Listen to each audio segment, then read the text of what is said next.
벅찬 주제가 성령 설교입니다. 특히 우리 교우들은 다른 교회 교우들에 비해서 성령을 참 많이 듣고 있죠. 근데 오늘은 특별히 성령에 대해서, 이 성령이 여러분 신약 구약에 197번 나와요. 근데 그 앞에 수식어 보혜사가 붙은 성령은 4번 나옵니다. 요 딱 4번 나는 보혜사 성령은 요한복음에만 나오고, 이것을 예수님만이 하신 유일한 말이에요. 그러니 여러분이 정황적으로 보더라도 이 보혜사 성령이 얼마나 중요하겠습니까? 우리의 구원자 예수님께서 그분만 유일하게 정하신 말, 그것도 딱 4번. 오늘 이 보혜사에 대한 새로운 이해가 성경적으로 조목조목 우리 가슴속에 사무치기를 바랍니다. 우리 지난주 추석 연휴 때 말씀을 나눴습니다.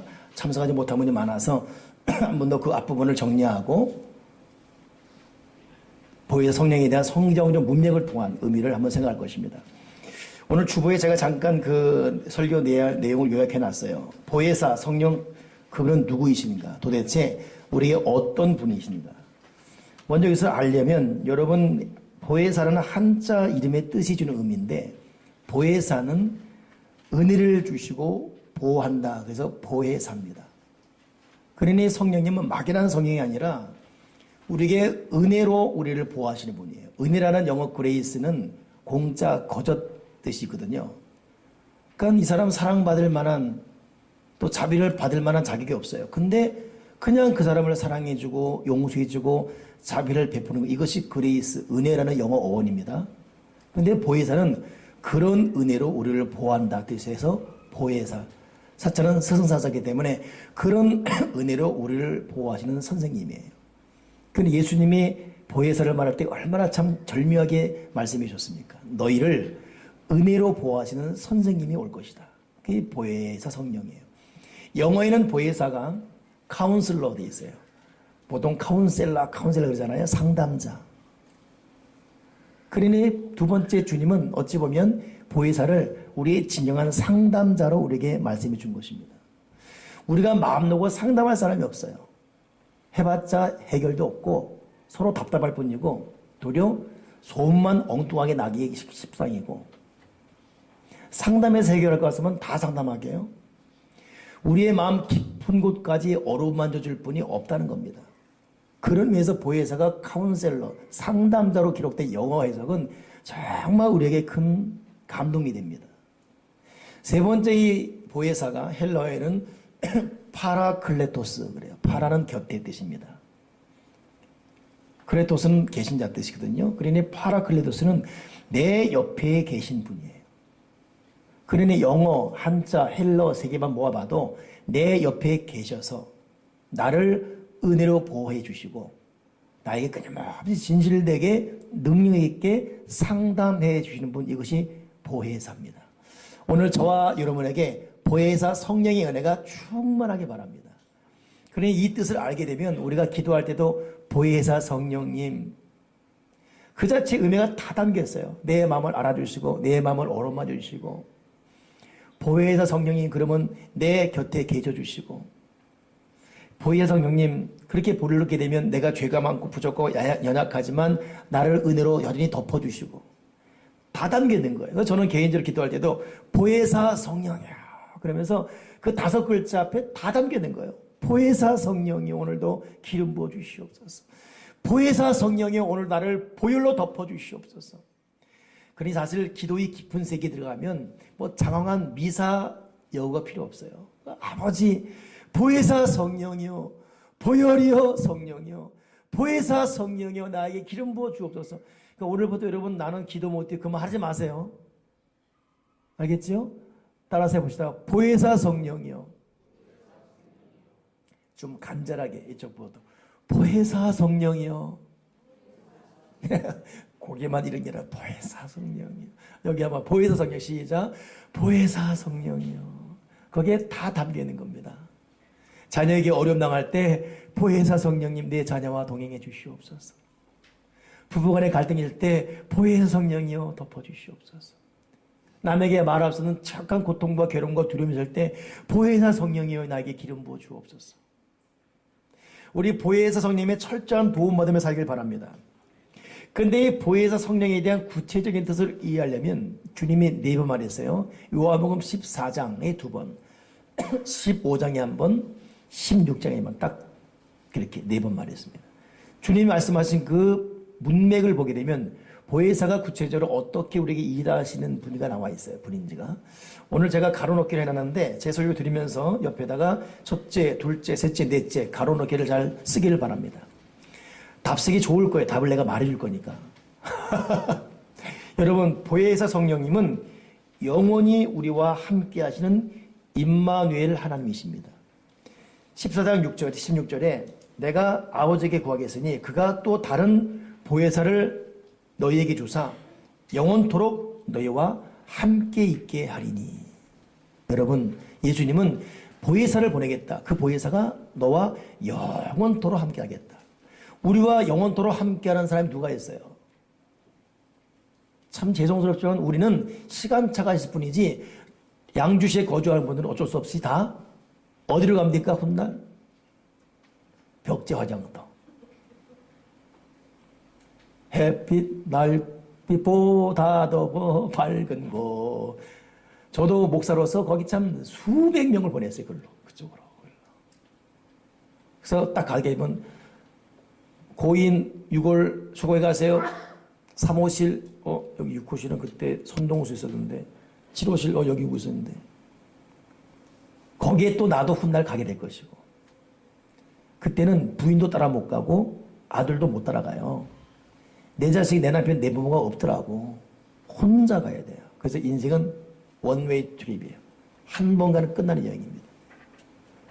절대 이 고독을 감당 못 해요. 근데 성령님은 너희와 영원히 함께 하실 것이다. 임마누엘 할 것이다. 오늘 나와 영원토록 함께 하신 하나님을 결코 잊지 말기 바랍니다. 한 번 들으면 100번 듣는 이야기. 제가 평양 북한에 갔을 때 북한이 망하지 않은 이유를 알았습니다. 북한에 뭐가 있다고요? 임마누엘 신앙이 있어요. 김일성 수령은 우리와 영원히 함께 하신다. 야, 평양 가니까 정말 가난하면 진짜 가난해요. 이번에 10월 10일 무슨 한대는데 돈이 없으니까 오는 사람 돈 내라 그러잖아요. 그거 다 안 갈라 그러잖아요. 찢어지게 가난합니다. 진짜 가난해요. 근데도 무너지지 않는 이유가 김일성 수령은 우리와 영원토록 함께 임마누엘 신앙이 있어요. 저는 그 평양 광장에 있는 붉은 글씨 쓴 거 보고 회개했습니다. 도대체 내 신앙의 현주소는 어디 있는가? 이들은 이렇게 독재에, 이렇게 시달리고, 이렇게 가난해도 그거 같은 나로 수령이 함께하던 그 믿음으로 살고 있는데, 그러니까 여러분, 북한이 쉽게 붕괴할 거라 말하지 마십시오. 한 신앙이 100년 가면 종교가 돼버려요. 김일성 종교가 되고 있습니다, 지금. 이번에 김정은 나왔을 때 노동신문 나온 거 아시죠? 김정일 죽었어요. 김정일 수령이 죽은 이후에 젊음을 입고 다시 우리에게 오셨습니다. 그게 누구예요? 김정은이에요. 거기 부활신앙도 있고. 그러니 참 여러분, 근데 우리는 도대체 우리 믿음은 뭐예요? 우리 믿음은. 우리는 영원토록 함께 하시는 보혜사 성령을 알면서도 자주 외로워하고 자주 괴로워하고. 근데 임마누엘 신앙에 대해서 예수님은 17절에 어떻게 말하냐면 그는 너희와 함께 거하시며 또 너희 속에 계시겠습니다. 임마누엘 성령님이 17절에 너희와 함께 거하시며 어디에요? 너희 속에 거할 것이다. 그러니 임마누엘 보혜사 성령님은 어디 계십니까? 내 속에 계세요. 이거 누가 하신 말이에요? 예수님이 여러분 속에 계십니다. 내 속에, 너희 속에 계시겠으며.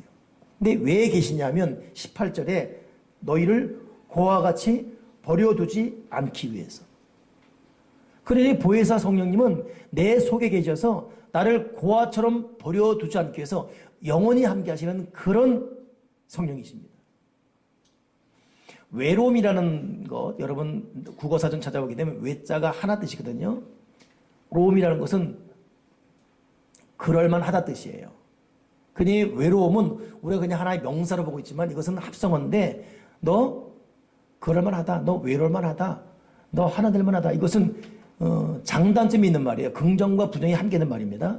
다른 사람이 비아냥거리며 너 그렇게 살더니 너 그렇게 될 줄 알았어. 너 그렇게 왕따 당할 줄 알았어. 너 혼자 너 그럴 줄 알았어. 이런 뜻이 있고 자기가 생각할 때 인생 자체가 너무 그렇게 된 거예요. 부모의 사랑 못 받았고, 열심히 받지만 사회에 버림받고, 나 너무 고독해. 스스로 느끼는 것. 이게 여러분, 명암이 다 있는 거예요. 근데 그런 외로움에서 누구도 자유할 수 없습니다. 그 외로움이 깊어지면 사고 터지죠. 그래서 마크 트웨이라는 사람이 최악의 외로움은 자기 자신이 불편해지는 것이다. 자기 자신이 불편해지면 그 다음 뭐죠? 자살이에요. 자기도 자기가 싫은데 이게 최악의 외로움이에요. 신앙인은 그런 최악의 외로움에 절대 무너지면 안 됩니다. 그래서 여러분,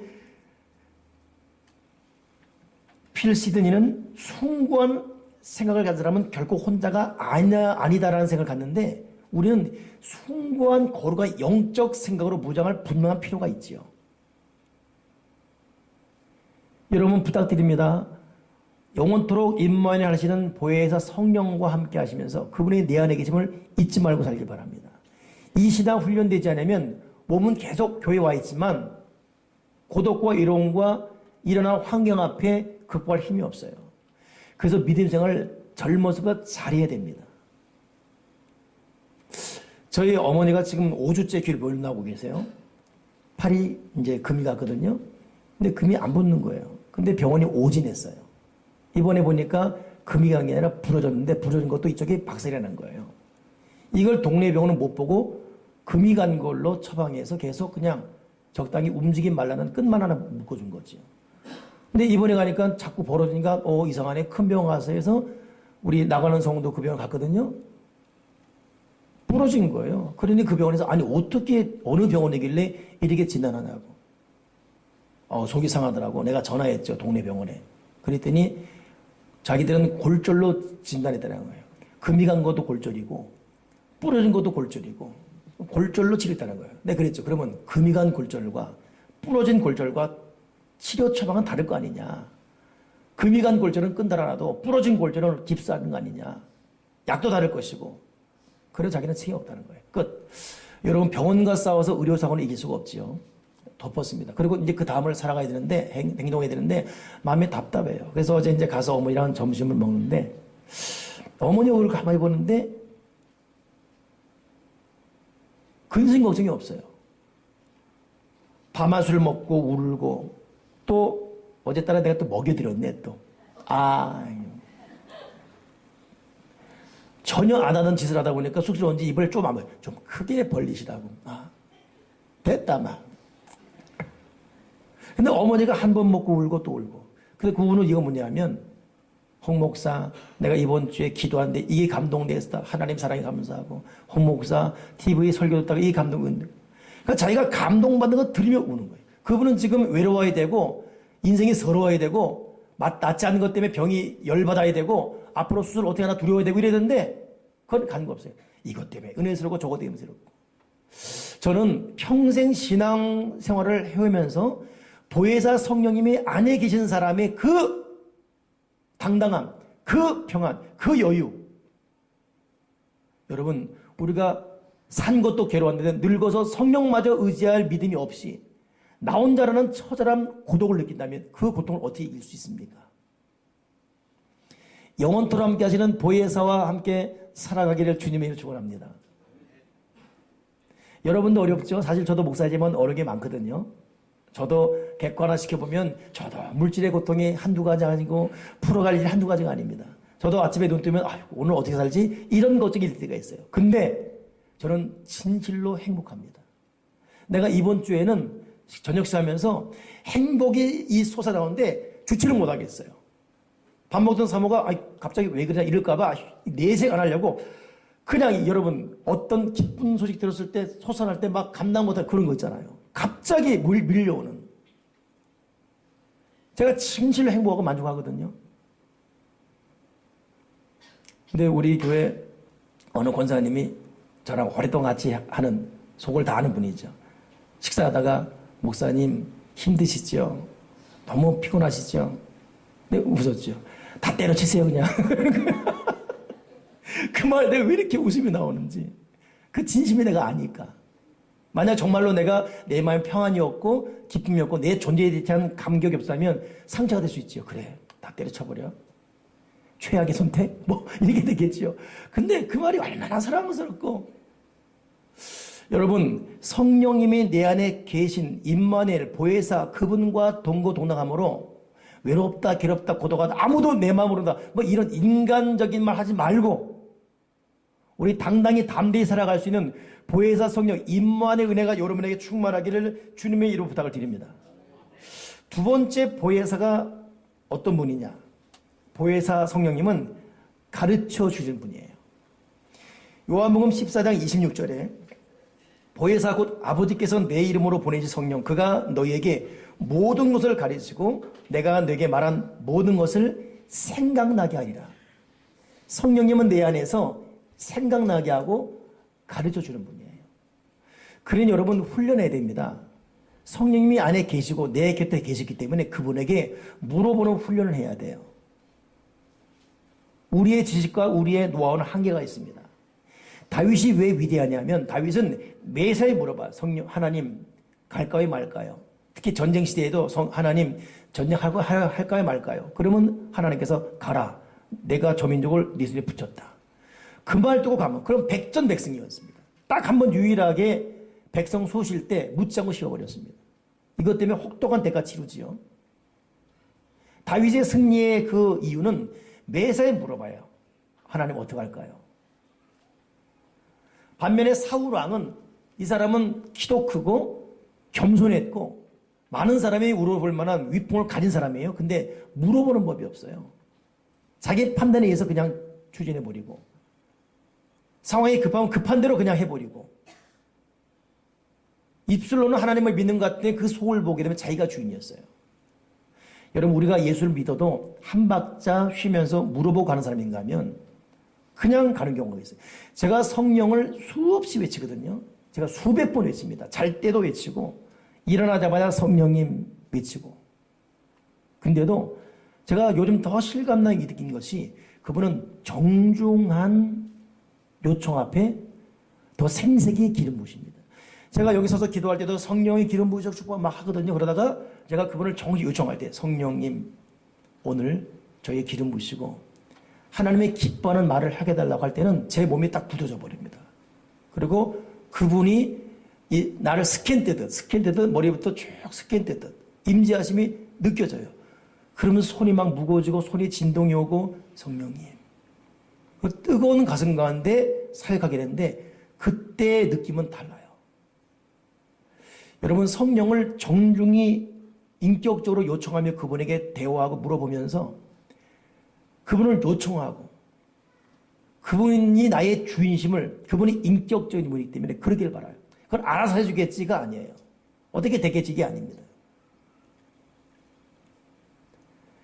정중히 여러분 성령께 우리 자신을 오픈할 수 있는 그럴 때 그분은 우리에게 생각나고 가르쳐 주십니다.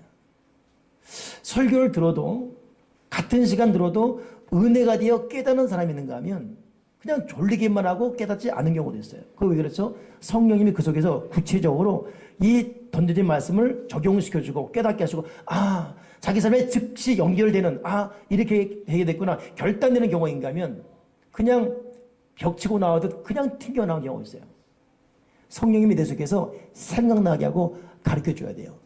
말씀 읽는 것도 여러분 읽을 때 해석이 되고 특별한 영적 해석의 깊이가 있는 사람이 있습니다. 제가 신학생 때 성경 읽고 누님과 대화할 때 누님이 그런 말 하더라고. 야 일남아 너는 근데 성경 해석은 다르다. 나는 그냥 있는 대로 해석했어요. 이미 그때 내가 은혜 생활할 때였었어요.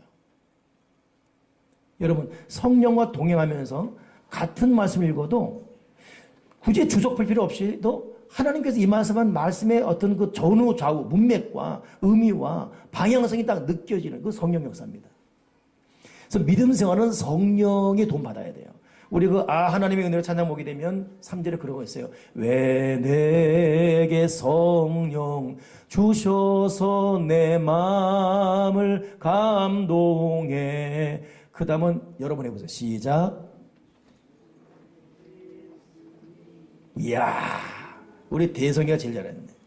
주 예수 믿게. 저는 솔직히 2절과 3절 가사는 바뀌어야 된다고 생각했어요. 왜냐하면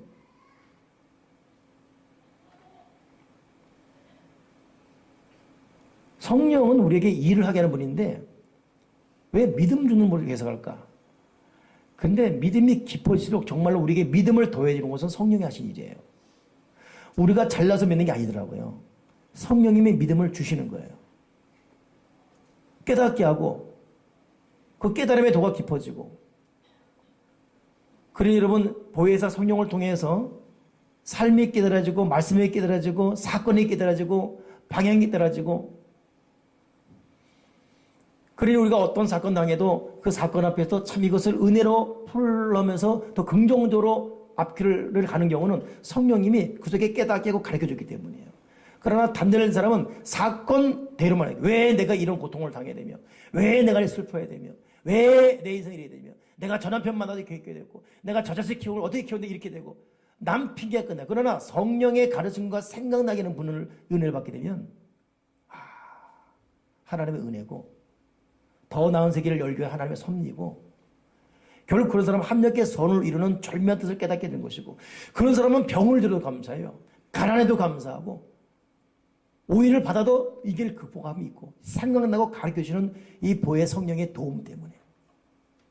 여러분 성령을 통해 지속적인 도움과 깨달음과 가르침 받기를 간절히 부탁을 드립니다.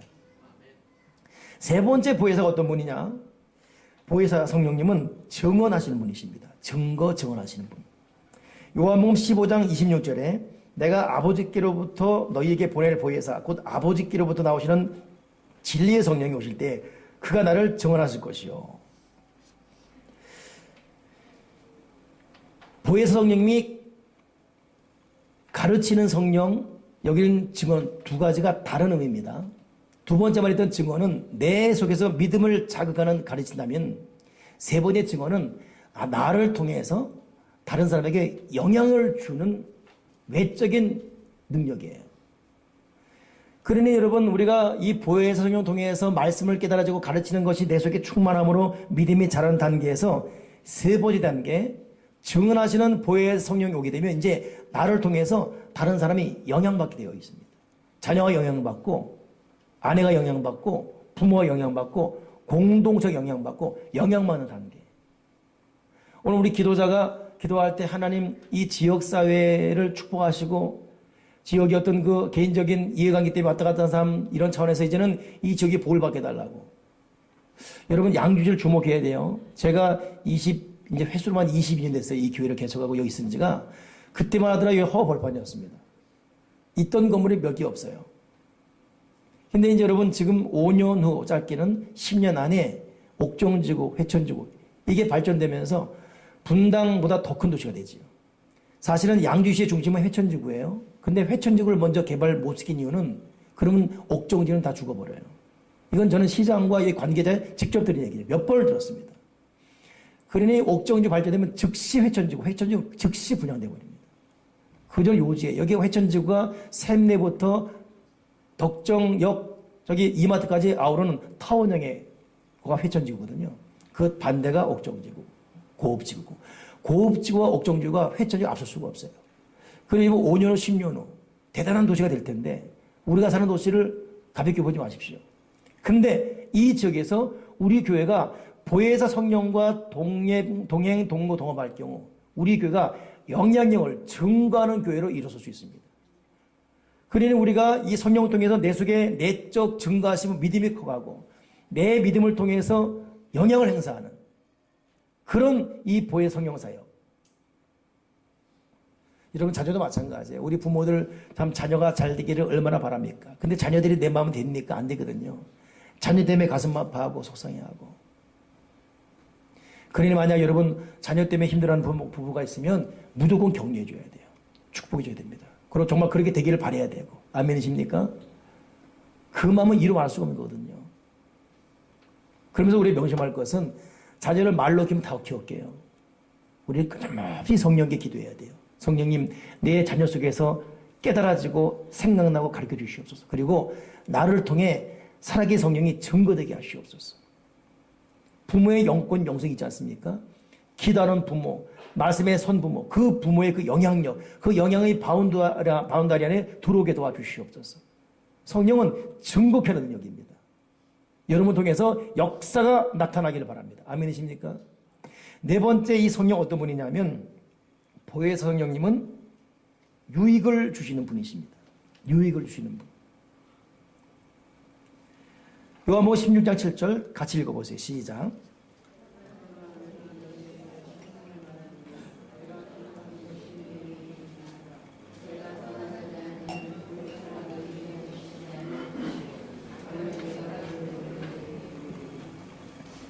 아멘. 내가 실상 정말 중요한 걸 말하겠다.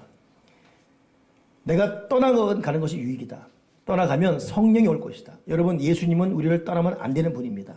그렇죠? 근데 떠나겠다는 거예요. 그 정도로 중요한 그분이 누구냐? 보혜사입니다. 예수님은 육신을 입고 있기 때문에 그동안에는 육신의 한계 속에서밖에 우리를 만날 수가 없어요. 만날 분은 많고 할 일은 많은데, 그러니 주님은 당신의 몸을 깨트려버리시고 십자가에서 영으로서 우리 각 심령 속에 다 들어와 계신 것입니다. 우리에게 실제적인 유익을 주기 위해서. 그분은 언제나 어디서나 어느 때나 우리와 동행하시는, 여기 뭐 세븐일레븐만 무슨 24시간이 아니라 성령이 24시간이에요. 항상 언제 어느 때나 우리에게 유익을 주는 이 성령, 가장 좋은 걸 주는 성령.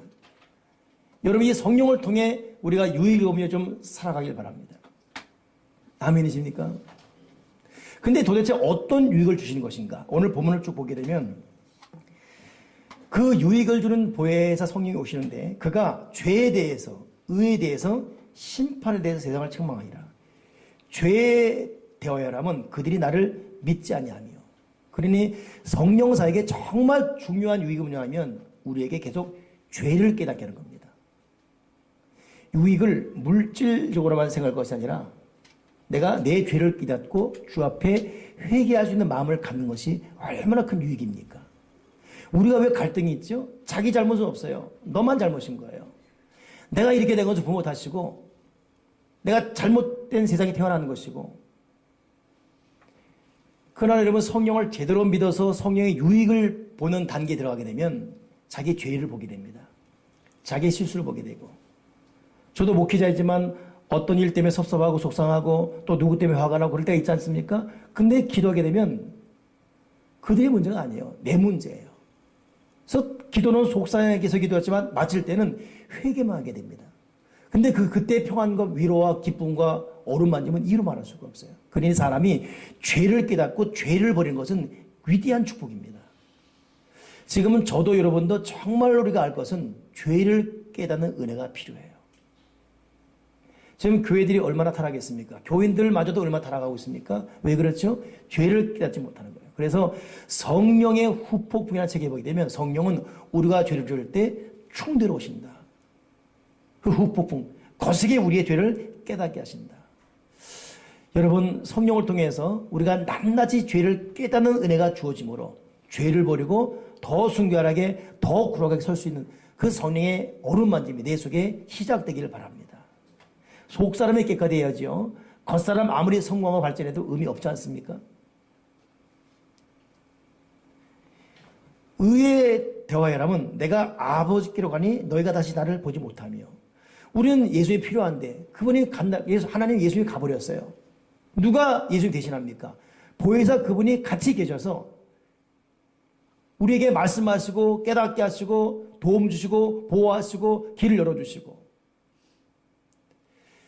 여러분, 성령은 실제적으로 우리를 보호하시고 치료하시고 인도하는 분이십니다. 우리가 모든 걸 다 할 수 없어요. 그분이 해줘야 됩니다. 나에게 인생 유익과 삶의 유익을 주시옵소서. 악한 것은 물려주시고 필요한 거 열어주시고, 설사 내가 잘못 판단해도 가다가 아니면 길을 막아주시고, 이렇게 나에게 유익을 주는 이 성령 하나님. 심판에 대하여라면 이 세상 임금이 심판을 받았으며, 여러분, 성령은 이미 이 세상이 어떤 단계인지 알겠습니다. 심판받는 세상. 즉, 여러분, 이 보혜의 성령 모르면 그냥 막연하게 부자가 부럽고, 그 권력자가 부럽고, 막연하게 그냥 앞서간 사람이 부럽고, 여러분, 그러나 이 세상의 진정성 아는 사람은 그런 모든 것에 흔들거리지 않습니다. 자족의 은혜가 있고, 감사 은혜가 있고, 솟아나는 기쁨의 은혜가 있고, 세상의 현실을 알기 때문에 여러분, 거기서부터 우리의 참 인생은 시작되는 것입니다. 오늘 예수님께서 보혜사 성령을 임마누엘로 우리에게 가르쳐주는 분, 우리에게 증거의 능력 주는 분으로 또 유익을 주는 분으로 말씀하시면서 그 보혜사를 마지막 어떻게 말하냐면 그분은 진리의 영이다. 진리의 영으로 계속 말하고 있어요. 근데 이 진리가 알레디에 뜻이거든요. 신뢰할 만한 가치가 있을 만한. 이 말이 적요하게 쓰였던 것이 이스라엘 백성이 광야 생활할 때입니다. 광야를 떠날 때 먹을 것, 입을 것 없었습니다. 660만 명, 남자 여자 합치면 230만 명. 집도 없고 먹을 것도 없고 아무것도 없고. 근데 그들은 그 광야 인생을 통과해 승리했어요. 무엇 때문에요? 신뢰할 만한 가치가 있는 알레디에 그 성령 때문에. 낮에는 구름 기둥, 밤에는 불 기둥으로. 그들은 그래서 지금의 이스라엘 누구도 건들 수 없는 이 나라를 만들고 말았습니다. 여러분, 우리야말로 광야입니다. 우리가 믿을 만한 가치가 있는 그분이 누굽니까 도대체? 그분이 보혜사 알레디아 진리의 영 보혜사 성령인 것입니다. 오늘 성령을 알고 성령과 동역하는 그런 믿음 생활 되기를 바랍니다. 우리 삶 한번 정리해 보십시다. 우리는 자주 무의욕을 느껴요. 자주 원망이고 불평이 있고 외로움도 있고 극단적 선택에 대해서 우리는 흔들 때도 있고 다시금 성령님이 내 안에 계시고 내 곁에 계셔서 가르쳐 주시고 나에게 유익을 주시고 그러니 신앙 훈련이기 때문에 오늘부터라도 정중히 여러분 안에 계신 성령님께 인사를 드리시고 성령님 여러분 삶을 의탁하시고 성령님 나를 도와주시고 내 앞길 열어주시고 인격적인 그분을 우리가 말로 생각으로 마음으로 영접하면서 그 성령의 도움받으며 살아갈 수 있는 보혜사 성령 사람 되기를 주님의 이로 축원합니다. 기도하겠습니다. 하나님 아버지,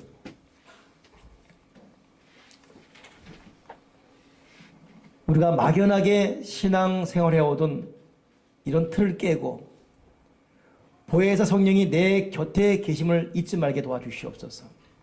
내 속에 거하심을 잊지 말게 도와주시옵소서. 정중히 성령 계심을 내가 입술로 고백하고 예의를 갖추고 인사하며 도움을 요청하고 성령의 수위를 드리며 살아가는 성령의 사람 다 되어지게 도와주시옵소서. 여기 모인 믿음의 아들 딸들 일일이 머리에 안수하시고 진실로 지금부터라도 성령과 동행하는 믿음의 삶이 시작되어서 많은 하늘과 땅의 유익을 보며 살아가는 성령의 사람이 다 되어지게 도와주시옵소서. 주 예수 그리스도 이름으로 기도드리옵나이다. 아멘.